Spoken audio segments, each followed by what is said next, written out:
ஆபிரகாமின் சந்ததி. அதற்கு ஆபிராம், கர்த்தராகிய ஆண்டவரே, அடியனுக்கு என்ன தருவீர்? நான் பிள்ளையல்லாமல் இருக்கிறேனே. தமஸ்கு ஊரானாகிய இந்த எலியேசர் என் வீட்டு விசாரணை கர்த்தனாய் இருக்கிறானே என்றான். பின்னும் ஆபிராம், தேவரீர் எனக்கு புத்திர சந்தானம் அருளவில்லை.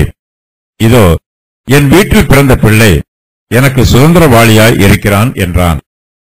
அப்பொழுது கர்த்தருடைய வார்த்தை அவனுக்கு உண்டாகி, இவன் உனக்கு சுதந்திரவாளி அல்ல, உன் கற்ப பிறப்பாய் இருப்பவனே உனக்கு சுதந்திரவாளி ஆவான் என்று சொல்லி, அவர் அவனை வெளியே அழைத்து, நீ வானத்தை அண்ணாந்து பார், நட்சத்திரங்களை எண்ண உன்னால் கூடுமானால் அவைகளை எண்ணு என்று சொல்லி, பின்பு அவனை நோக்கி, உன் சந்ததி இவ்வண்ணமாய் இருக்கும் என்றார். அவன் கர்த்தரை விசுவாசித்தான். அதை அவர் அவனுக்கு நீதியாய் எண்ணினார். ஆபிராமின் சந்ததி திரளாய் பெருகும் என்று கர்த்தர் வாக்கு பண்ணுகிறார். ஆபிராம் கர்த்தரிடத்தில் தன் மனதிலுள்ள வேதனையை மறுபடியுமாய் சொல்லுகிறார். இதன் தொடர்ச்சியாக கர்த்தர் ஆபிராமுக்கு இந்த வாக்குத்தத்தத்தை சொல்லுகிறார். ஆபிராம் இன்னும் பிள்ளை இல்லாமல் இருக்கிறார். இது அவருடைய மனதில் பாரமாகவும் அவருடைய இருதயத்தில் வேதனையாகவும் இருக்கிறது.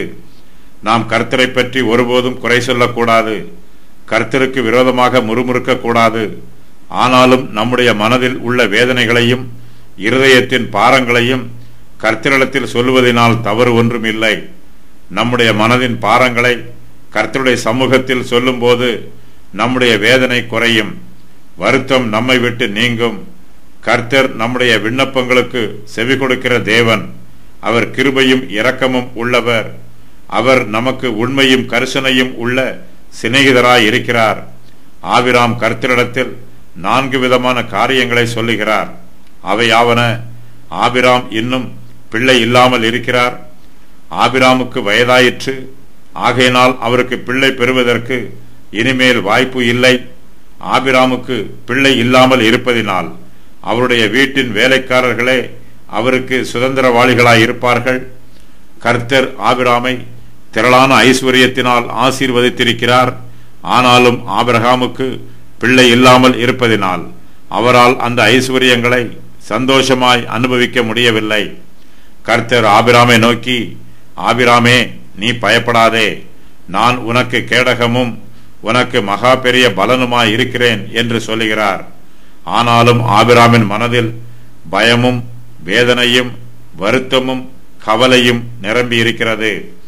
ஆபிராம் தனக்கு ஆறுதலான வார்த்தைகளை சொல்லும் கர்த்தரை நோக்கி, கர்த்தாவே, ஆண்டவரே, அடியேனுக்கு என்ன தருவீர்? நான் பிள்ளை இல்லாமல் இருக்கிறேனே.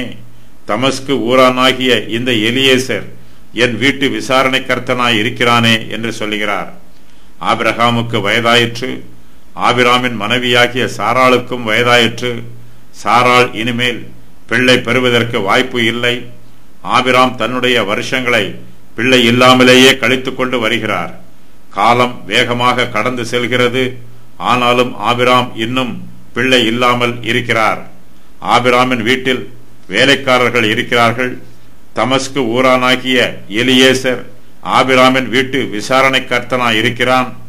ஆபிராமுக்கு பிள்ளை இல்லாமல் இருப்பதினால் அவருடைய வேலைக்காரனின் பிள்ளைகளே ஆபிராமின் வீட்டிற்கு சுதந்திரவாளியாய் இருப்பார்கள். ஆபிராமுக்கு பிள்ளை பிறந்தால் அந்த பிள்ளை அவருக்கு சுதந்திரவாளியாய் இருப்பான். தனக்கு சுதந்திரவாளி இல்லை என்னும் வேதனை ஆபிராமின் மனதை வருத்தமடைய செய்கிறது. ஆபிராம் கர்த்தரை நோக்கி, தேவரீர் எனக்கு புத்திர சந்தானம் அருளவில்லை, இதோ என் வீட்டில் பிறந்த பிள்ளை எனக்கு சுதந்திரவாளியாய் இருக்கிறான் என்று சொல்லுகிறார். ஆபிராமுக்கு ஐஸ்வர்யம் இருந்தாலும் அவருக்கு பிள்ளை இல்லாமல் இருப்பதினால் அவரால் தன்னுடைய ஐஸ்வர்யங்களை சந்தோஷமாக அனுபவிக்க முடியவில்லை. தனக்கு எல்லாம் இருந்தும் பிள்ளை இல்லாமல் இருப்பதினால் தனக்கு ஒன்றும் இல்லை என்று ஆபிராம் கர்த்தரிடத்தில் வேதனையோடு சொல்லுகிறார். தேவரீர் எனக்கு புத்திர சந்தானம் அருளவில்லை என்று ஆபிராம் கர்த்தரிடத்தில் சொல்லுகிறார். இஸ்மவேல், ஈசாக்கு, கெத்தூராள் மூலமாக மற்ற குமாரர்கள் ஆகியோர் பிறப்பதற்கு முன்பாக ஆபிராம் இந்த வார்த்தையை சொல்லுகிறார். என் வீட்டிலே பிறந்த பிள்ளை எனக்கு சுதந்திரவாளியாய் இருக்கிறான் என்று ஆபிராம் சொல்லுவது ஆதியாகமம் 15:2 வசனத்தில் கூறப்பட்டிருக்கும் எலியேசரை குறிக்கும். ஆபிராம் விசுவாசத்தினால் வாக்குத்தத்தம் பண்ணப்பட்ட ஸ்திரீயின் வித்தை நோக்கி பார்க்கிறார். ஆபிரகாமின் சந்ததியில் வாக்குத்தத்தம் பண்ணப்பட்ட வித்து உருவாகும்.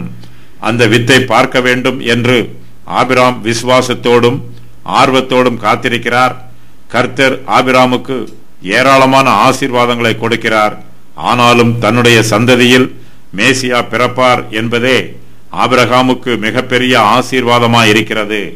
கர்த்தரும் ஆபிராமை உற்சாகப்படுத்துகிறார். வாக்குத்தத்தம் பண்ணப்பட்ட சந்ததிக்காக ஆபிராம் விசுவாசத்தோடு காத்து கொண்டிருக்கிறார். ஆனால் ஆபிராம் இப்போது பிள்ளை இல்லாமல் இருக்கிறார். அவருக்கு எவ்வளவுதான் ஐஸ்வர்யம் இருந்தாலும் பிள்ளை இல்லாவிட்டால் அவருக்கு ஒன்றுமே இல்லை. கர்த்தர் விசுவாசிகளாகிய நம்மையும் அதிகமாய் ஆசீர்வதித்திருக்கிறார். நமக்கு எவ்வளவு திரளான ஆஸ்திகள் இருந்தாலும் நாம் எப்போதும் கர்த்தரையே நோக்கி பார்க்க வேண்டும். நம்முடைய இருதயத்தில் கிறிஸ்துவானவர் வாசம் பண்ண வேண்டும். நாம் இந்த உலகம் முழுவதையும் ஆதாயம் பண்ணி கொண்டாலும் கிறிஸ்துவானவர் நமக்குள்ளே உருவாகவில்லை என்றால் நமக்கு ஒன்றும் இல்லை. நம்முடைய ஜீவியத்தில் கிறிஸ்து இல்லை என்றால் நாம் ஒன்றுமே இல்லை. ஆபிராம் தன்னுடைய மனதின் வேதனையை கர்த்தரிடத்தில் சொல்லுகிறார். அவர் கர்த்தர் மீது குற்றம் சொல்லவில்லை, கர்த்தரை குறித்து குறையும் சொல்லவில்லை. ஆபிராம் தன் மனதிலுள்ள வேதனைகளையும் வருத்தங்களையும் கர்த்தருக்கு தெரியப்படுத்துகிறார். கர்த்தரும் ஆபிராமின் வார்த்தைகளை செவி கொடுத்து கேட்கிறார். அப்பொழுது கர்த்தருடைய வார்த்தை ஆபிராமுக்கு மறுபடியும் உண்டாயிற்று. கர்த்தர் ஆபிராமை நோக்கி, இவன் உனக்கு சுதந்திரவாளி அல்ல, உன் கற்ப பிறப்பாய் இருப்பவனே உனக்கு சுதந்திரவாளி ஆவான் என்று சொல்லுகிறார். கர்த்தருடைய வார்த்தை ஆபிராமுக்கு மிகப்பெரிய ஆசீர்வாதமாய் இருக்கிறது. தன்னுடைய வீட்டில் பிறந்த வேலைக்காரனின் பிள்ளை தனக்கு சுதந்திரவாளியாய் இருக்கிறான் என்று ஆபிராம் கர்த்தரிடத்தில் வேதனையோடு சொன்னார். கர்த்தரோ ஆபிராமை நோக்கி, இவன் உனக்கு சுதந்திரவாளி அல்ல என்று சொல்லிவிடுகிறார். கர்த்தர் ஆபிராமுக்கு தம்முடைய சித்தத்தின் பிரகாரமாக ஒரு சுதந்திரவாளியை நியமித்திருக்கிறார். அந்த சுதந்திரவாளி ஆபிராமுடைய வேலைக்காரனோ அந்த வேலைக்காரனுடைய பிள்ளையோ அல்ல. கர்த்தர் ஆபிராமை நோக்கி, உன் கற்ப பிறப்பாய் இருப்பவனே உனக்கு சுதந்திரவாளியாய் இருப்பான் என்று சொல்லுகிறார். ஆபிராம் கர்த்தரிடத்தில், ஆண்டவரே, அடியனுக்கு என்ன தருவீர்? நான் பிள்ளை இல்லாமல் இருக்கிறேனே, தேவரீர் எனக்கு புத்திர சந்தானம் அருளவில்லை என்று வேதனையோடு சொன்னார். இப்போதோ கர்த்தர் ஆபிரகாமுக்கு சுதந்திரவாளியை வாக்கு பண்ணுகிறார். ஆபிரகாமின் கற்ப பிறப்பாய் இருப்பவனே அவருக்கு சுதந்திரவாளியாய் இருப்பான். ஆபிராம் கர்த்தருடைய வார்த்தையை நம்ப வேண்டும். ஆபிராமின் விசுவாசத்தை வர்த்திக்க பண்ணுவதற்கு கர்த்தரும் அவருக்கு உதவி செய்கிறார். கர்த்தர் ஆபிராமை வெளியே அழைத்து வந்து அவரை நோக்கி, நீ வானத்தை அண்ணாந்து பார், நட்சத்திரங்களை எண்ண உன்னாலே கூடுமானால் அவைகளை எண்ணு என்று சொல்லி பின்பு அவனை நோக்கி, உன் சந்ததி இவ்வண்ணமாய் இருக்கும் என்று சொல்லுகிறார். கர்த்தர் ஆபிராமுக்கு வாக்குத்தத்த வார்த்தைகளை சொல்லுவதோடு அவருக்கு வானத்தின் நட்சத்திரங்களையும் காண்பிக்கிறார். உன் சந்ததி இவ்வண்ணமாய் இருக்கும் என்று கர்த்தர் சொல்லுகிறார். வானத்தில் உள்ள நட்சத்திரங்கள் திரளான எண்ணிக்கையில் இருக்கிறது. அவற்றை எண்ண முடியாது. ஆபிராமோ தனக்கு பிள்ளை இல்லை என்று வேதனையோடு சொல்லுகிறார். கர்த்தரோ அவருக்கு வானத்தின் நட்சத்திரங்களை காண்பித்து அவருடைய சந்ததி எண்ணக்கூடாத அளவுக்கு திரளா இருக்கும் என்று சொல்லுகிறார். வானத்தில் உள்ள நட்சத்திரங்கள் பிரகாசமாய் மின்னுகிறது. ஆபிரகாமின் திரளான சந்ததியார் நட்சத்திரங்களைப் போல பிரகாசமாய் இருப்பார்கள். அவர்கள் மங்கி போக மாட்டார்கள். ஆபிராமுக்கு மாம்ச பிரகாரமான சந்ததியும் பிறக்கும், அவருக்கு ஆவிக்குரிய சந்ததியும் உண்டாகும். ஆபிராமின் மாம்ச பிரகாரமான சந்ததி இந்த பூமியின் தூளை போல இருக்கும். உன் சந்ததியை பூமியின் தூளை போல பெருக பண்ணுவேன். ஒருவன் பூமியின் தூளை எண்ணக்கூடுமானால் உன் சந்ததியும் எண்ணப்படும். ஆபிராமின் ஆவிக்குரிய சந்ததியோ வானத்து நட்சத்திரங்களைப் போல இருக்கும். அவை எண்ணக்கூடாத அளவுக்கு திரளாகவும் இருக்கும். அவை மகிமையுள்ளதாகவும் பிரகாசமானதாகவும் இருக்கும். ஆபிராம் கர்த்தருடைய வார்த்தைகளை விசுவாசிக்க வேண்டும். அவர் கர்த்தரை விசுவாசிக்கிறார். ஆபிராமின் விசுவாசத்தை கர்த்தர் அவருக்கு நீதியாக எண்ணுகிறார். அப்போஸ்தலர் பவுல் ஆபிராமின் விசுவாசத்தை நமக்கு எடுத்துக்காட்டாக சொல்லுகிறார். அவன் விசுவாசத்திலே பலவீனமாய் இருக்கவில்லை. அவன் ஏறக்குறைய 100 வயது உள்ளவனாய் இருக்கும்போது தன் சரீரம் செத்து போனதையும் சாராளுடைய கற்பம் செத்து போனதையும் எண்ணாதிருந்தான்.